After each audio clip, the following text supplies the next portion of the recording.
Are you ready for a review of Mandalorian Season 2, Episode 5? If you don't want spoilers, don't watch it, because I can't keep my mouth shut on this one.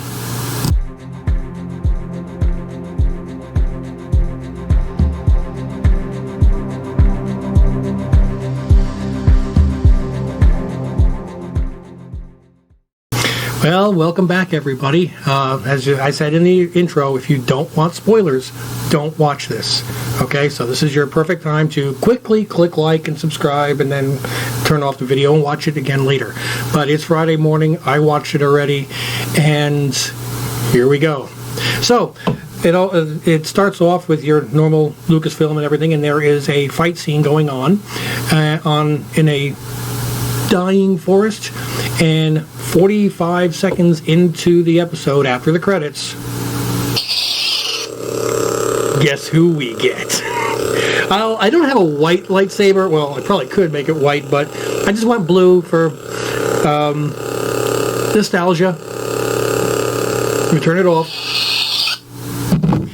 45 seconds in, Dave Filoni wastes no time, gives us straight to Ahsoka Tano. And it's not in the background, it's her fighting other people. You get right from the get-go, and I love this approach. Dave Filoni is the one who wrote this and directed this, and for anybody who doesn't know, he's the one who created the character Ahsoka Tano. So, and the funny part was that this was not the only big reveal in this episode. So, the episode starts off, okay, with Ahsoka Tano challenging, it looks like a fort. It's a walled-in city, basically. It's a small city, and it's a fort. With a magistrate in charge, and she's got a lot of people, the residents, hostage, some of them being tortured, and Ahsoka Tano saying, "You will give me the information I want within 24 hours, or I will end you." Well, lo and behold, who happens to land? It's looking for a Jedi to help with the child. And the child, we're going to be going somewhere with that. I love it. So, Mando lands, and he goes to the fort, and they say, "Well, state your business, and I'm looking for somebody, and you're a Mandalorian." And as everybody knows, Mandalorians don't like Jedi. They don't get along, okay? They're Yankee and Red Sox fans. Okay, that's it. They invite him in, and they offer him a spear staff. It looks like a spear, but it's solid Beskar. Okay, and I'm not exactly sure what the clang noise, he hits it and he hears clang. Maybe it's a certain tone that Beskar gives off. I don't know. But they said, I will give this to you as a reward, as payment, because you're a bounty hunter, a guild member, which he identifies himself as, if you go and kill Ahsoka Tano. And he doesn't say, "I agree." He doesn't say, "Okay, consider it done." He says, something to the effect of like, "I'll look into it." And he goes off into the woods. He never agrees to kill it, because once he gives his word, once he takes a contract, he's bound. So he gets out there, he's looking through the woods, and of course, who jumps out of the tree with two white lightsabers? Ahsoka Tano. And he's just blocking, and, finally he's like, whoa, hold up a second. Ahsoka Tano, Bo-Katan sent me. And she's a bit skeptical. Great fight scene between the two, by the way. And she's a bit skeptical, and then she notices a baby Yoda. And she's like, "Okay, the fact that you have one of those is very interesting." So he's not trusted by her, but she's kind of communicating a little bit with the child through telepathy. And she tells him, here we go, first spoiler. The child's name, Baby Yoda, what do you want to say? His name is Grogu, Grogu. She says that he told me that in his mind. And, you see the Mandalorian go, "Grogu," and the kid's like, "Huh?" So, we got to remember that this child is 50 years old.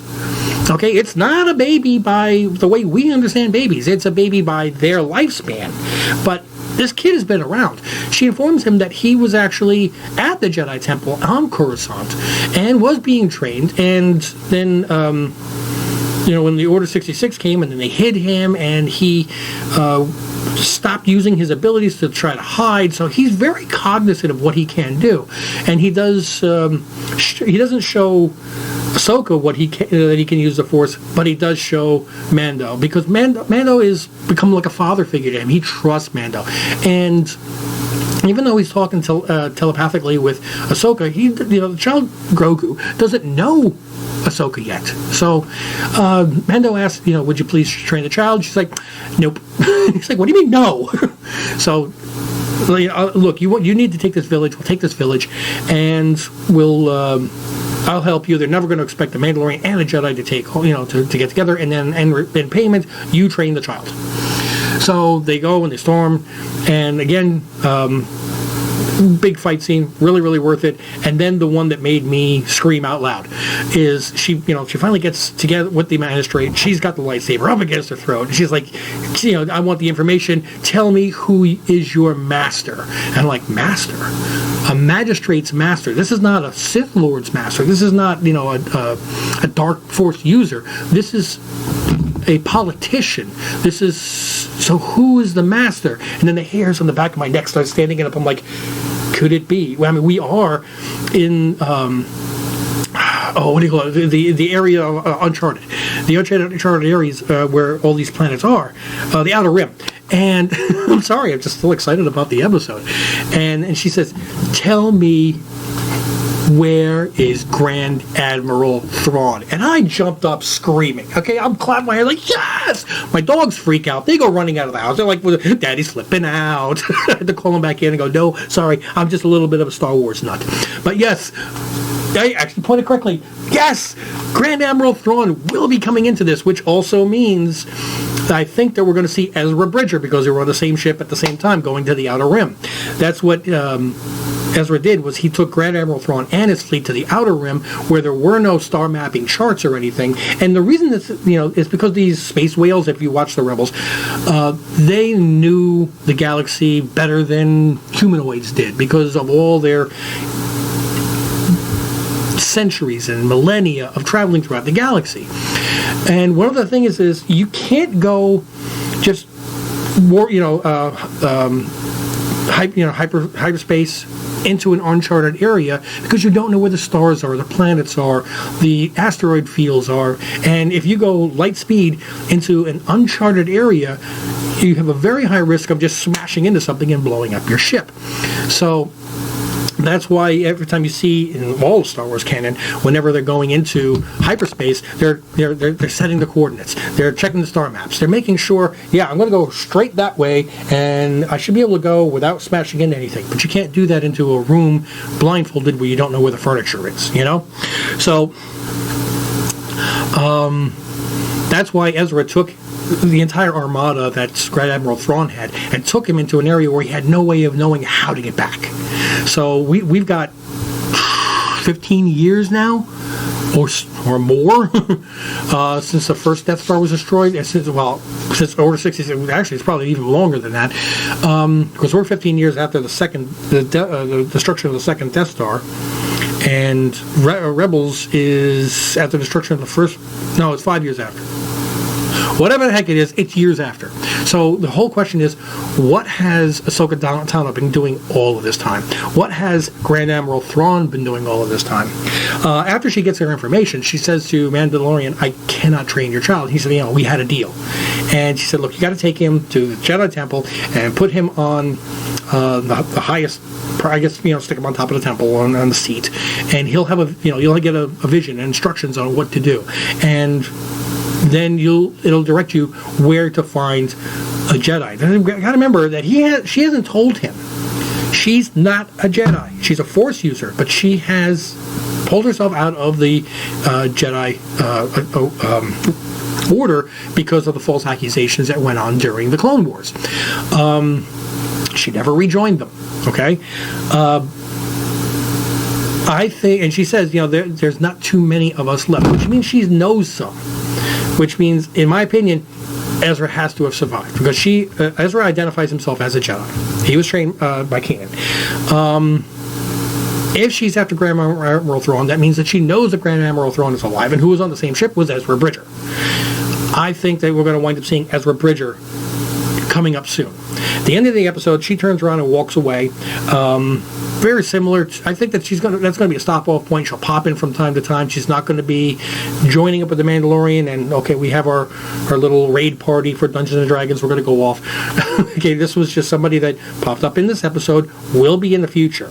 Now, what I think is really, really interesting, though, is, yes, she has white lightsabers, which we know about, okay? I mean, if you've read any of the books or anything, you know that she has white lightsabers, which she left her blue lightsaber, the lightsabers that Anakin left her, the blue ones.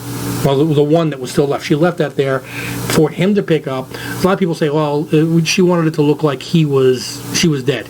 Not with a perfectly placed lightsaber at the end. That's not dead. He came over, he looked, and he knows that somebody buried all these people. And she left the lightsaber there saying, I'm out. That's it. And she was still a Force user, and in canon, in the books, she is still pursued by people because they can track her. And the Inquisitors came after her, and she was able to get 2 lightsabers, which were red lightsabers. And using the Force, she purified the kyber crystals and turned the lightsabers white. Now, where I think this is really great is we've got 2 lightsabers that have appeared now in the Mandalorian series, black and white. I really think there's going to be some kind of a battle going on between Moff Gideon and Ahsoka Tano somewhere down the line. This is going to be epic. I don't think, as far as the battles themselves that were going on, I don't think that I was a little disappointed, I guess, just a little, with the lightsaber battles that Ahsoka Tano had, because I guess I'm really spoiled with watching the 7 seasons of the Clone Wars and watching her flipping all over the place. Well, you have to rewatch it 5 times just to catch all the moves that they animated. And in the prequels where you saw Yoda flipping all over the place with when he was fighting Dooku. Again, that's CGI. Now we're dealing with an actual human being. And we're also not talking about somebody that is probably, Ahsoka was probably, 13, 14, 15 years old in the Clone Wars. So we're talking about, I don't know about you, but when I was 35, 40, I couldn't do the same things I did when I was 12, 13, okay? I was not as flexible, as quick, and everything else. But you still had that high hope of her flipping all over the place, and, but all that being said, it was a great episode. I loved it. I freaked out my dogs by yelling, and I'm so looking forward to things going forward and the characters that are going to be introduced. I'm wondering if we're going to be seeing Dr. Aphra at any point or any lead, mention, of these characters. Since we are pulling from the same storyline that has Grand Admiral Thrawn. If anybody's read that, it also has Mara Jade, who becomes Luke Skywalker's wife. Will we be talking about Luke Skywalker? I don't know. I mean, a lot of things are still going, and he's there somewhere. There's so many things that are going to be going on. I think, though, that we are going to wind up with a spin-off of explaining what happened during those 10, 15 years of Ahsoka Tano and the Mandalorian and Grand Admiral Thrawn and Ezra Bridger, and why she's so pissed at him, and how this whole Outer Rim worked. And what's going on, what led them to that point. Ahsoka is such a major character, and Rosario Dawson has signed a major contract. She didn't sign for 1 or 2 episodes. She's signed to be in this for a long haul. And by the way, anybody that was worried about Rosario Dawson pulling this off, she got it. Okay, she got it. Okay, she's obviously, you can tell, she's a fan. She's got it. So anyway, I hope that my coffee-induced hyper speaking and my excitement has entertained you for a little while. If they did, please hit like and subscribe. Click on for notifications. And thank you very much for watching. Please tell me what you thought of this episode. What do you think going forward? Do you think that we're going to be seeing Moff Gideon versus Ahsoka Tano? How much more Ahsoka do you think we're going to see during this series? I personally think there's going to be several more episodes this season alone with Ahsoka in it, and I think that the end of the season is going to have Grand Admiral Thrawn in it. I can't wait to see him. Just like I said, flip it out here. So, like, subscribe. Thank you so much for joining me, and you guys have a wonderful day. Thanks.